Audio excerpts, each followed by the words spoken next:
Morning all, and welcome to today's Q&A. Bit late today, sorry, happens sometimes, just gets on top of you, doesn't it? So, still here now, that's the main thing, better late than never and all that. What does that even mean? Right, well, we might as well kick straight into it, shall we? Intro. I had a comment from a few people, from Dale Steele. Now, I had a comment last week from a guy who kind of said, maybe this isn't for you.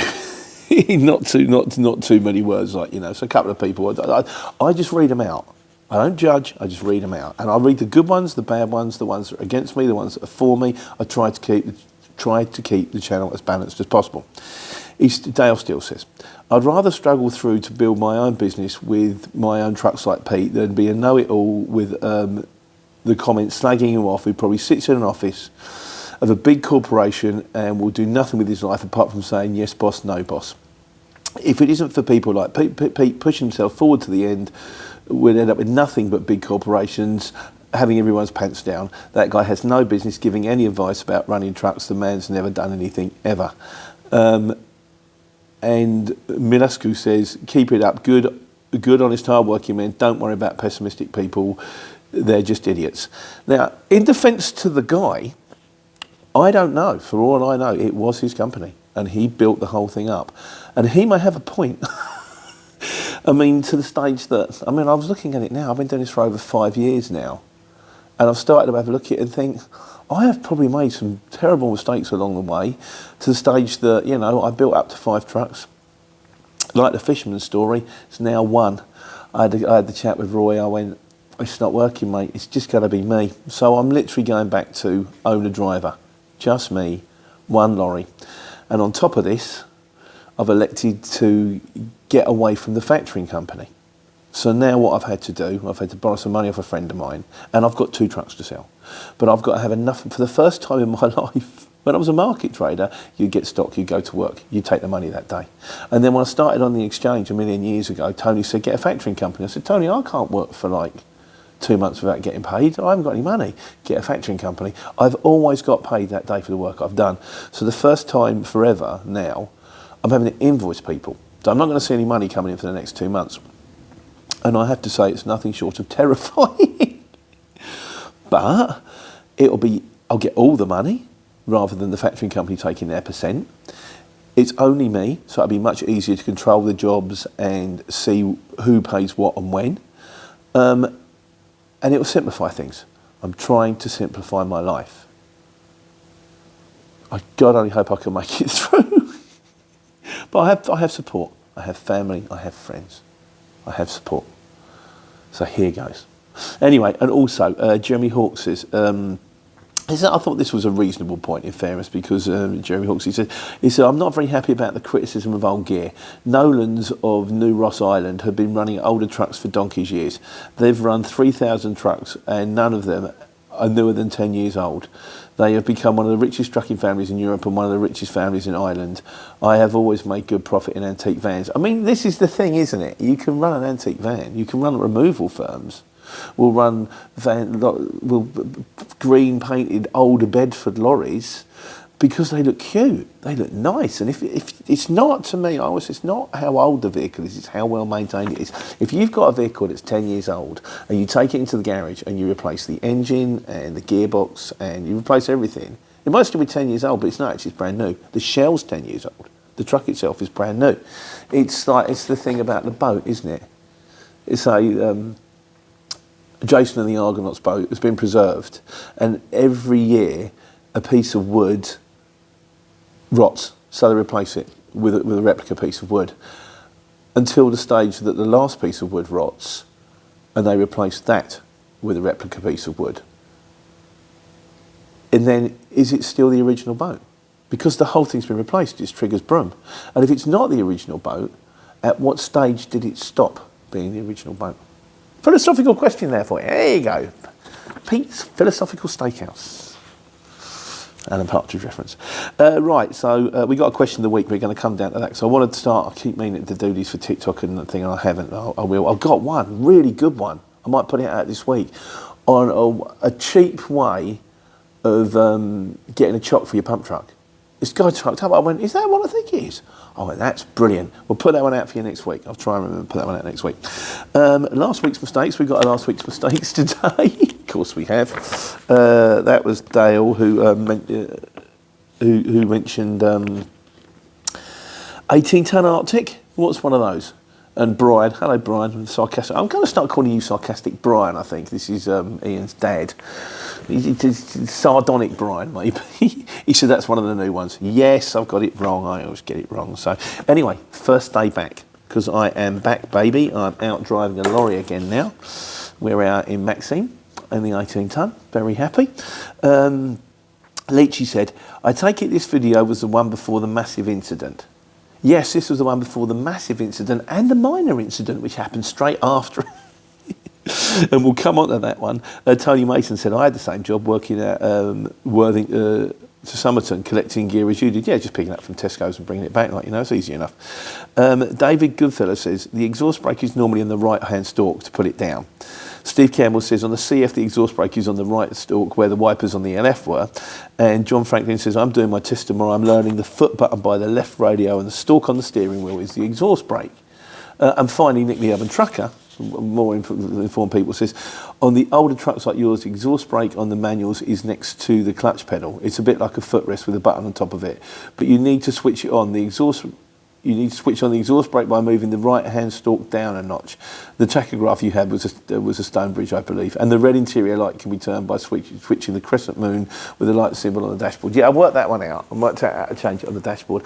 I also I jammed the exhaust brake on. I don't know if the exhaust brake jammed on or maybe after reading that, because it started to rain and I thought, put the wipers on.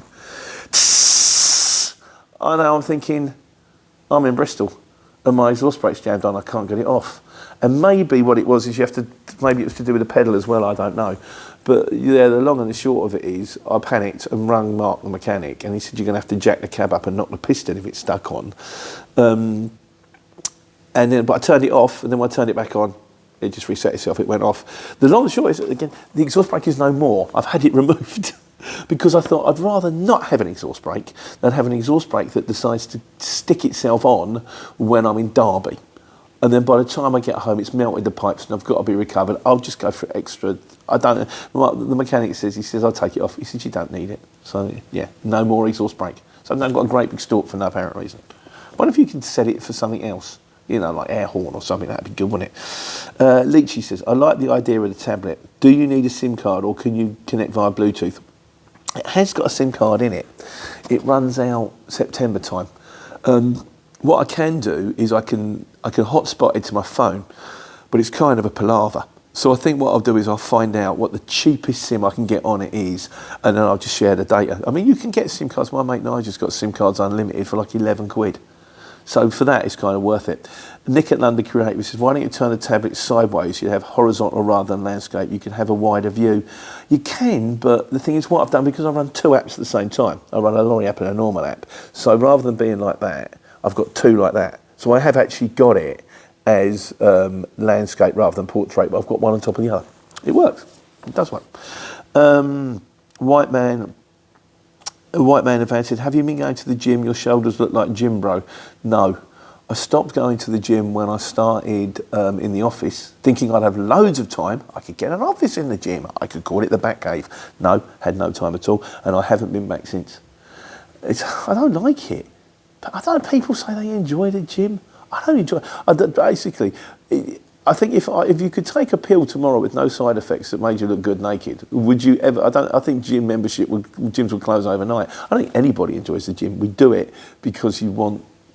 It's Kevin Spacey's line in American Beauty, isn't it? He's running, and Scott Bakula turns around. He starts running, and Scott Bakula says, "What are you doing?" He says, "Are you looking to like improve stamina, or are you looking to sort of like build body mass?" And he turns around to him and he says, "I just want to look good naked."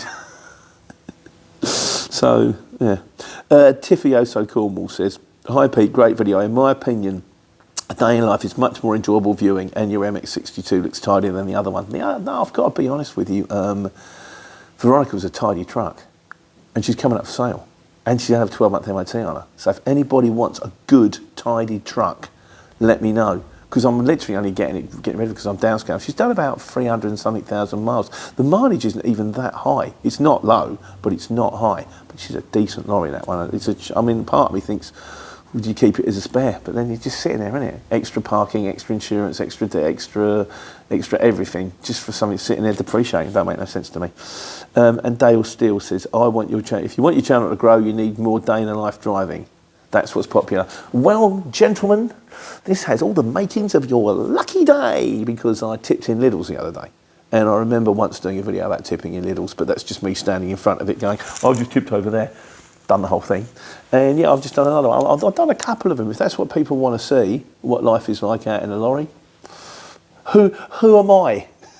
Who am I to not provide, you know? So yeah, I've done one. I might stick it out this week or next week, and I've done another one too, which I've got to edit. But that's the only problem. The day in the life videos take a little time to get together, you know? So, right, so that was that. The other one, how to close a job down properly. Now, ironically enough, I put this video out so that I could show Roy. I say, look, go on to YouTube, and there's a way that shows you how to scan. Because what he would do is, fair enough, he's got like the clipboard, and he would take a photo of the POD on the clipboard, which is okay, but it's not always good, you know, whereas if you've got a proper scan that goes through, they can use it.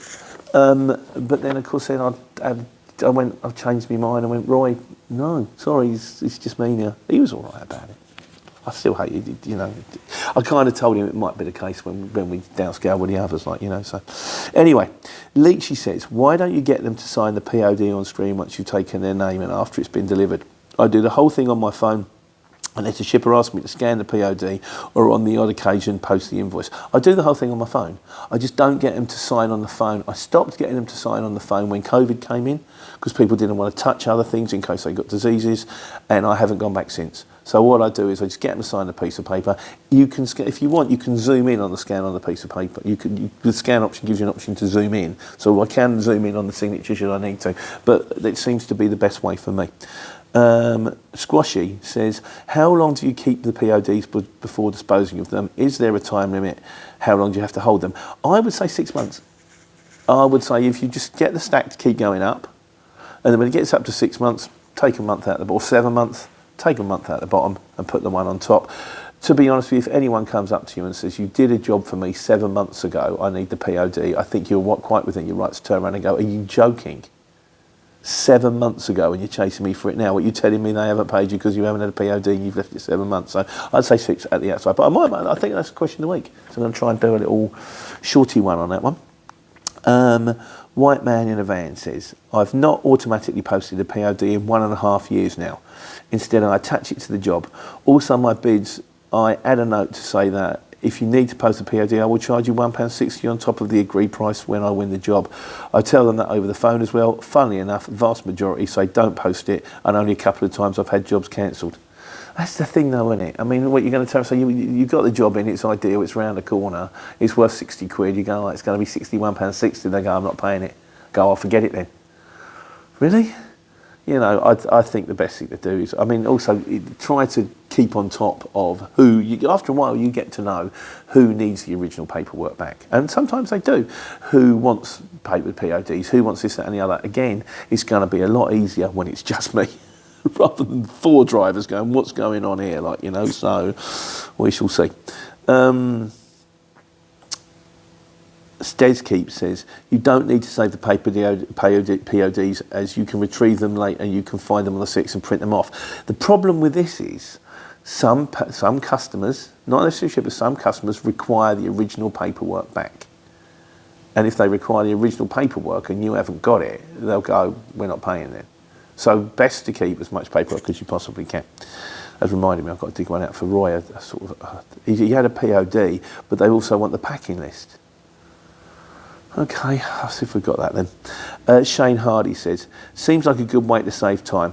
I'd still scan them at home personally, as it would look more professional, but that's just my opinion. To be honest with you, and I'm going to sing the CX on this one, the CX app is very, very good. You hold your phone over it, you take a photo, as you can see on the video, and then you get the 4 little dots in the corner, you move 2 there, 2 there, press scan, and it is like it's been done on a home scanner. And do you think about the cameras on these phones now? They're absolutely phenomenal, aren't they? Chances are the camera on my phone, my printer's 3-4 years old, the camera on my phone is probably considerably better than the camera on the printer anyway. So, right.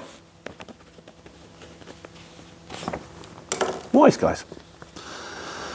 PS88 says, has anyone got any experience working as an agency driver, long distance jobs?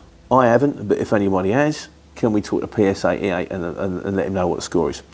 Steve Campbell says, because we asked about Snap, Nick the Urban Trucker says you want to get yourself Snap.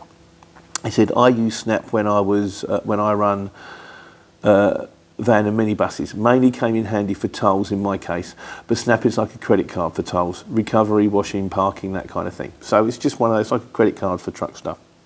Sounds like a good thing to have. He also says there's a truck TomTom on the phone, but it's not very reliable and it can't find addresses you type in, and it's 80 quid. He says, I use Synergic for trucks. And then Baz in a Van says, Synergic for trucks and road lords are on TomTom. So this is the whole thing, isn't it? It's a bit like, you know, when I remember once, I had to change. Back in the day when I had money, I went to return some trousers to Nicole Fahy. I still got this sneaker. Rung them up, they went French Connection. I had to get my watch serviced, my Seamaster. I have got a real one. I've got a posh Seamaster. Not that all the others aren't real. They certainly look the part. The guy picked up the phone, he said, Swatch? I thought, Swatch?